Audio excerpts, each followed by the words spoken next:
Vakar visi cilvēki, esmu Denis, es runāju šodien šeit pirmo reizi, baigi laba vieta, man patīk, omas, vecs sievietes.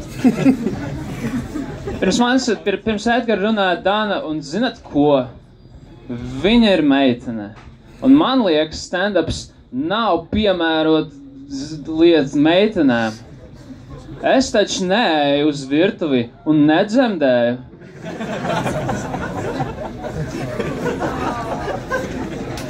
Jā. Vispār mēs gribējām pārcelt šo pasākumu saistībā ar Krievijas to lidmašīnu sēra dienām, jā. Bet ātrāk nesanāca, diemžēl. Biju Igaunijā nesen. Zināt, kas tur lasīju avīzē, ka aizturēja uz robeža bēgļus afrikāņu ģimeni veselu. Un viņi teica, mēs vienkārši skrienam no sliktiem ekonomiskiem apstākļiem un valdības vienaldzības. Bet Igauni teica, nē. Un deportēja viņus atpakaļ šeit.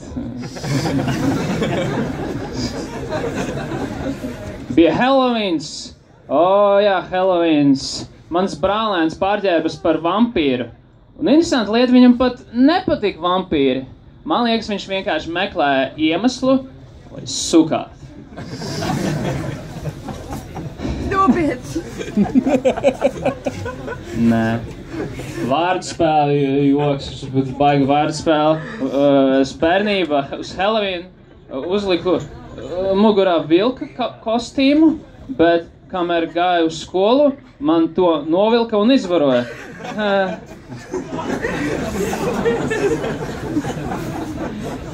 Bērnībā aizbēgu no mājām uz 1 stundu tikai. Un uzreiz mani vecāki aplīmē visu purciem ar manām bildēm, un tur bija rakstīts, ja satiksiet šo pušu, lūdzu, nezvaniet.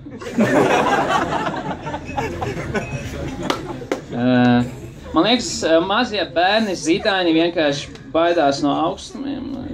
Tāpēc viņi rāpo un nestaigā.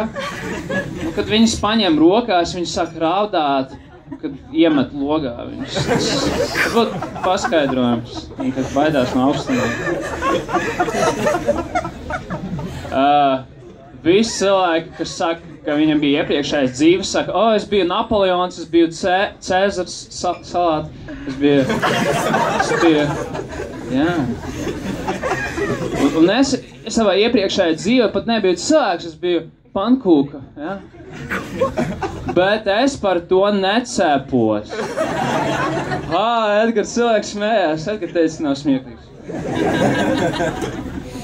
Jums nebija tā, ka jūs paņemat savu telefonu, jūs tur ievadāt, ierakstāt kādu cilvēku informāciju, un pēc tam nevarat viņu atrast, jo aizmirstat, kā viņu sauc. Jums tā bija? Man tā ir uz saviem vecākiem. Nevar viņiem ilgi. Sakarā ar avārijām, ar riteņbraucējiem un mašīnām tagad grib likt cilvēkiem mugurā vilktas speciāls atstarošas vestes katram riteņbraucējam, kuro tu notriec ar savu mašīnu. Lai viņš pēc tam būtu vieglāk atrast krumos. Jo viņi saka smirdēt pēc laika.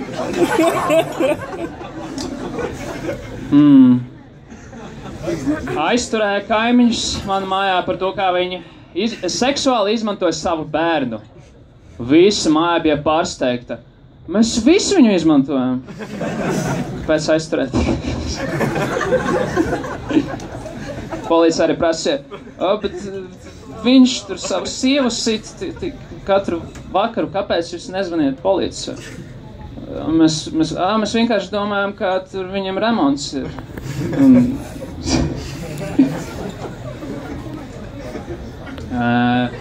Smieklīgi joku vakars. Lasīju avīzē, vai kaut kur, nezinu, es vēl neizdomāju. Kaut kur lasīju, nav svarīgi. Ka bijušais muzikālais grupas Ļeņingrāda mūziķis, viņš nodedzināja savu BMW, lai atbalstītu Krievu mašīnas. Viņš paņēma, kas palika, pārdeva to un nopirka jaunu Krievu mašīnu. Jā. Pensionāri, viņam ir taisnība, ka viņam nepietiek sēdvietu transporta, tāpēc ir jāuztais speciālais maršruts, kas brauktu caur visai pilsētai, paņemtu visus pensionārus un nekad neatgrieztos. Šitais mums patīk. Visi jauni šeit, tie veci drīz jau pareizi. Ciemos bija kaimiņš no dziļajiem konservatīviem Ukraiņu pilsētiņām. Jo radnieks, jā. Un es gribēju viņu pārsteigt ar Halloween tradīcijiem. Es rādīju viņam bildes, bērnus un cilvēkus, kuri ir pārģērbi par briesmoņiem un kropļiem. Bet viņš vispār nebija pārsteigts. Un es domāju, kāpēc? Un tad es atceros, viņš taču ir no Černobiļa. LMT reklamē jauno kameru, video kameru mājām, un es to nopirku. Jā, tipa man ir nauda uz kameru. Nē, bet tipa ir, okei. Jā, es ieliku to kameru, un viss ir forši, es visu redzu. Tagad galvenais, lai to kameru netrastu manā seksī kaimiņiene. Hei, tipa, tas ir viņai dzīvoklī. Smieklīgi. Bangladeša bija sacirds gabalos grāmatu izdevējs. Jā, bet man liekas, tā bija viņa vaina. Nevajadzēja izdot grāmatu ar nosaukumu "Man nav iespējams sacirst gabalos". Cilvēki mēģinās. Es mēģināju kļūt par veģetārieti, bet mums taču tik grūti atrast kvalitatīvu zāli.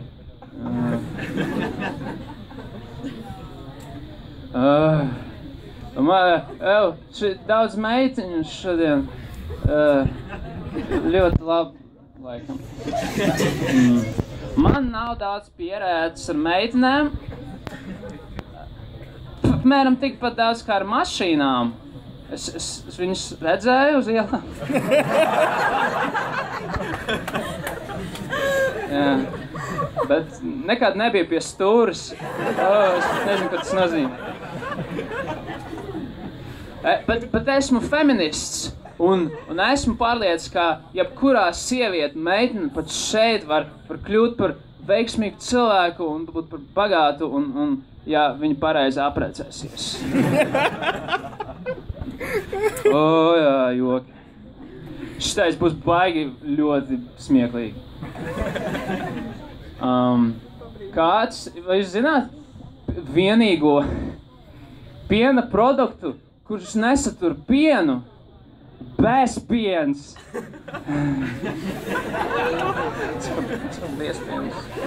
Latviešu nav man pirmā valoda.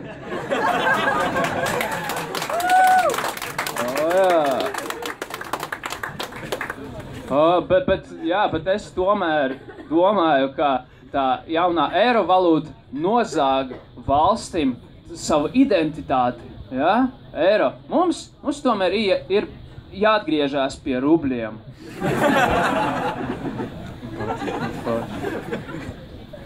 Putins nebija tik populārs pēdējo laiku, un visi viņa draugi, paziņas. Saka, veiksmi tev nākošas vēlēšanas, jo tu neesi tik vēl populārs. Un viņš saka, esmu Putins, man nav vajadzīga jūsu veiksme, es pats taisu savas vēlēšanas rezultātus. Zinātnieki nesen atklāja, kāpēc jūra ir tik zila. Un nav pārsteigums, ka viņi to atklāja jūras dibenā. Tas vairāk strādā Krievu, jo zilais nozīmē, jā, vai ne? Ja baznīca negrib, lai cilvēki masturbētu, kāpēc Jēzus ir tik seksīgs, vai ne? Viss piekrīt, tik seksīgs. Biju veikalā, man piedāvāja draugu kārti uztaisīt. Es teicu, man nav vajadzīga jūsu draugu kārti, jo es atceros, kur ir mani draugi aprakti. Jā, joki. Kā jums klājas improvizācija? Jā, kā tevi sauc? Nav svarīgi. Bet zini ko? Tas joks būs tagad tieši tev. Man vienreiz vectēvs pienāca un teica, zini 50 centu? Un es teicu, jā. Vai tu zini, kāpēc viņš izvēlēs sev tādu vārdu 50 centi? Tas ir, cik viņš maksātu kā vērks. Rasists mans vectēvs. Paldies, man arī būs viss.